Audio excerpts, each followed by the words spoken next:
بسم اللہ الرحمن الرحیم۔ آج 14 شعبان ہے۔ آج دن گزرنے کے بعد جو رات آنے والی ہے یہ مغفرت کی، بخشش کی عظیم الشان رات ہے جسے شب برات کہا جاتا ہے۔ اور ماہ شعبان کو جو فضیلت حاصل ہے اس کی ایک بہت بڑی وجہ یہی ہے کہ اس مہینے میں شب برات جیسی عظیم الشان رات بھی ہے۔ اس رات کی فضیلت احادیث سے ثابت ہے کہ اس رات میں اللہ تعالیٰ کی طرف سے اپنے بندوں پر خصوصی رحمتوں، مغفرتوں، بخششوں، برکتوں کا نزول ہوتا ہے۔ اللہ تعالیٰ کی طرف سے بندوں کی دعائیں قبول ہوتی ہیں، بے شمار بندوں کی مغفرت بخشش فرما کر اللہ پاک ان کو جہنم سے نجات عطا فرماتے ہیں۔ لیکن کچھ بد نصیب لوگ ایسے بھی ہوتے ہیں کہ جن کی اس عظیم الشان رات میں مغفرت بخشش نہیں ہوتی۔ مختلف احادیث میں ان کا تذکرہ بھی ملتا ہے۔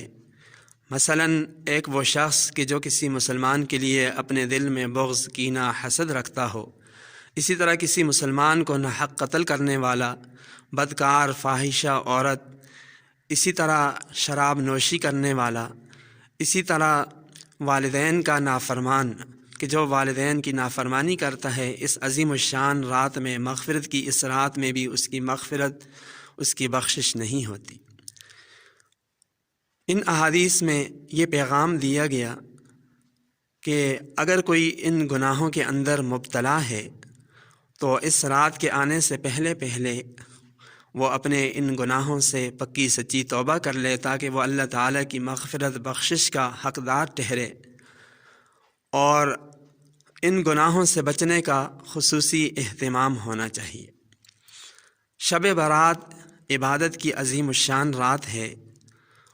بزرگان دین اس رات عبادت کا خصوصی اہتمام کرتے رہے، لیکن یہ بات یاد رکھیں کہ عبادت کا یہ اہتمام مساجد کے بجائے اپنے گھروں کے اندر ہونا چاہیے۔ اور یہ بات بھی یاد رکھیں کہ شب برات سے متعلق قرآن و حدیث سے کوئی مخصوص عبادت خاص نہیں ہے، بلکہ عام عبادات، نماز، ذکر و اذکار، تسبیحات، اسی طرح دعاؤں کا اہتمام ہونا چاہیے۔ اجتماعی طور پر عبادت کا اہتمام احادیث سے، صحابہ کرام کے عمل سے اس رات میں ثابت نہیں ہے۔ عام عبادات کا اہتمام ہونا چاہیے، ذکر و اذکار، تلاوت کا، دعاؤں کا، نوافل کا اہتمام ہونا چاہیے۔ بالخصوص اس رات میں اللہ تعالیٰ دعاؤں کو بہت زیادہ قبول فرماتے ہیں۔ امام شافعی رحمہ اللہ فرماتے ہیں کہ 5 راتوں میں اللہ تعالیٰ دعا کو زیادہ قبول فرماتے ہیں۔ ان میں سے ایک جمعہ کی رات ہے، اسی طرح عید الفطر کی رات، عید الاضحیٰ کی رات، اسی طرح ماہ رجب کی پہلی رات، اور 15 شعبان کی رات یعنی شب برات، اس میں بھی اللہ تعالیٰ دعا کو زیادہ قبول فرماتے ہیں۔ تو آج کی رات میں 2 فضیلتیں اکٹھی ہیں کہ یہ جمعہ کی رات بھی ہے اور 15 شعبان کی رات بھی ہے، تو اس رات میں دعاؤں کا خاص اہتمام ہونا چاہیے، لیکن یہ سب کچھ انفرادی طور پر گھروں کے اندر ہونا چاہیے۔ اجتماعی صورت میں اس سے اجتناب کرنا چاہیے۔ آج کل لوگوں نے بہت ساری اس رات سے متعلق عبادات، نمازیں بنا رکھی ہیں۔ مثلاً اتنی رکعات پڑھی جائیں، پہلی رکعت میں سورہ فاتحہ کے بعد فلاں صورت اتنی مرتبہ پڑھی جائے اور اتنی مرتبہ پڑھی جائے۔ یہ سب چیزیں قرآن و حدیث سے ان کا ثبوت نہیں ملتا، ان سے اجتناب کرنا چاہیے۔ انفرادی عبادت کا خصوصی اہتمام ہونا چاہیے، اور یہ بھی ضروری نہیں کہ پوری رات جا کر عبادت کا اہتمام ہو، بلکہ رات کا کچھ حصہ بھی اگر آدمی عبادت کر لے تو یقیناً اللہ تعالیٰ کی طرف سے اس رات کی جو فضیلت ہے وہ اس کو حاصل ہو جائے گی۔ شب برات سے متعلق ہمارے معاشرے میں کئی قسم کی بدعات رائج ہیں۔ ان میں سے ایک یہ بھی ہے کہ لوگ اجتماعی صورت میں اور اس رات کے خصوصی اعمال میں سے سمجھ کر قبرستان جاتے ہیں۔ تو یاد رکھیں کہ نبی پاک صلی اللہ علیہ وسلم سے پوری زندگی میں ایک دفعہ شب برات میں قبرستان جانا ثابت ہے۔ اگر یہ اس رات کا خصوصی عمل ہوتا تو یہ کئی مرتبہ ثابت ہوتا، پھر صحابہ کرام سے ان کا بھی یہ معمول ہوتا۔ حالانکہ احادیث سے ایسا کچھ بھی ثابت نہیں ہے۔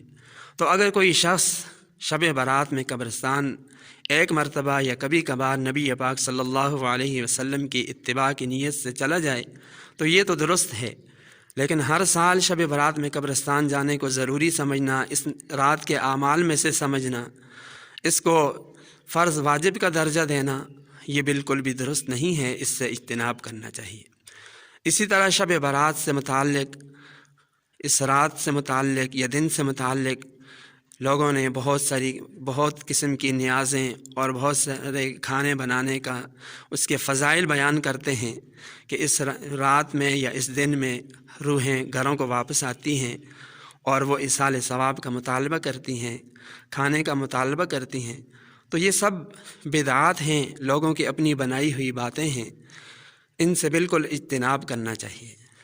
15 شعبان کی شب ہو یا دن ہو، 15 شعبان کا دن ہو، اس رات میں خصوصیت کے ساتھ کسی قسم کا کھانا بنانا، میٹھا بنانا یا اس کو تقسیم کرنے کی غرض سے بنانا یا ایصال ثواب کی نیت سے بنانا، یہ بالکل بدعات کے زمرے میں آتا ہے، اس سے بالکل اجتناب کرنا چاہیے۔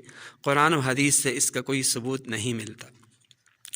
اور آخری بات کہ 15 شعبان کا روزہ، 15 شعبان کے روزے سے متعلق یہ بات سمجھ لیں کہ علماء نے لکھا ہے کہ پورے ذخیرہ احادیث میں صرف ایک حدیث ملتی ہے جس سے 15 شعبان کا روزہ ثابت ہوتا ہے، لیکن یہ حدیث انتہا درجے کی ضعیف حدیث ہے، لہٰذا ایک ضعیف حدیث کی بنا پر علماء نے لکھا ہے کہ 15 شعبان کے روزے کو مستحب یا اس کو سنت قرار نہیں دیا جا سکتا۔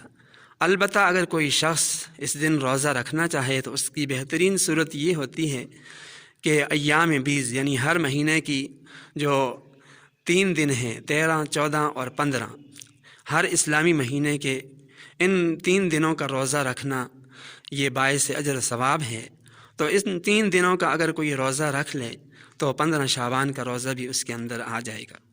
اور اگر کوئی تنہا 15 شعبان کا روزہ رکھنا چاہے تو پھر اس نیت سے رکھا جائے کہ پورے ماہ شعبان کے اندر روزے رکھنا باعث اجر و ثواب ہے، تو یہ 15 شعبان یہ بھی شعبان ہی کا ایک دن ہے، لیکن خصوصیت کے ساتھ اس روزے کے بہت زیادہ فضائل بیان کرتے ہوئے، اس کا بہت زیادہ اہتمام کرتے ہوئے کہ اس روزے کا بہت زیادہ اجر و ثواب ہے، ایسی کوئی بھی بات حدیث سے ثابت نہیں ہے۔